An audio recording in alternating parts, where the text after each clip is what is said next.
আসসালামু আলাইকুম। কাছে দূরে দেশ কিংবা প্রবাসে যেখান থেকে শুনছেন সবাইকে অভিনন্দন ও শুভেচ্ছা জানাচ্ছি। আমি MR মাহমুদ, বাংলাদেশ টিভির পক্ষ থেকে। আশা রাখি সবাই ভালো আছেন, সুস্থ আছেন। প্রিয় মালয়েশিয়ান প্রবাসী ভাইয়েরা, আপনাদের জন্য নতুন আরও একটি ভিডিও নিয়ে আসলাম, যে ভিডিওটি অবশ্যই গুরুত্বপূর্ণ।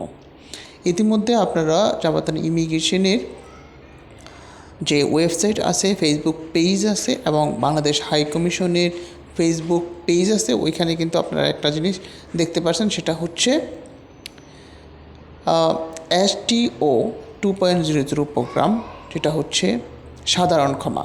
500 টাকা জরিমানা দিয়ে 31শে ডিসেম্বর পর্যন্ত যেই সাধারণ ক্ষমাটা বহাল ছিল, সেটার মেয়াদ বাড়িয়ে 21শে মার্চ পর্যন্ত, অর্থাৎ আরও 2 মাস বাড়িয়ে দেওয়া হয়েছে।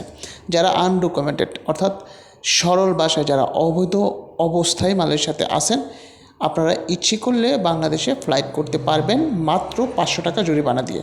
আর সেটা স্থায়িত্ব থাকবে 21শে মার্চ 21/3/2025 সাল পর্যন্ত। এটা হচ্ছে কথা। আর দ্বিতীয় কথা হচ্ছে, কারা কারা যেতে পারবেন, মানে এই ট্রাভেল পাসটা কে নিতে পারবেন, স্পেশাল পাসটা তারা হচ্ছে যারা মালয়েশিয়াতে অবৈধ আছেন, যাদের ভিসা মাতৃ হয়ে গেছে, তারাই একমাত্র যেতে পারবেন এই 500 টাকা জরিমানা দিয়ে।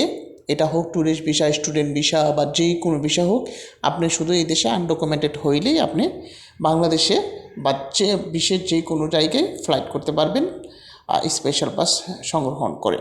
যাদের পাসপোর্ট নাই, তারা ইচ্ছে করলে হাই কমিশনে গিয়ে ট্রাভেল পাস সংগ্রহণ করতে পারবেন। যাদের পাসপোর্টের ফটোকপি আছে, ফটোকপিটা জমা দেওয়ার পর মাত্র 70 রিঙ্গিতে আপনি ট্রাভেল পাস পেয়ে যাবেন। এই ট্রাভেল পাসের মাধ্যমে আপনি স্পেশাল পাস সংরক্ষণ করতে পারবেন। আর যাদের পাসপোর্ট নাই, ভিসা নাই, কিছুই নেই, বাংলাদেশ থেকে টিউনু সার্টিফিকেট নিয়ে আসতে হবে। আমি আরও একটি ভিডিওতে টিউনু সার্টিফিকেট কীভাবে আনবেন সে ব্যাপারে বিস্তারিত আলোচনা করব। সে পর্যন্ত ভালো থাকুন, সুস্থ থাকুন, আমার জন্য দোয়া করুন। আসসালামু আলাইকুম ওয়া রাহমাতুল্লাহ।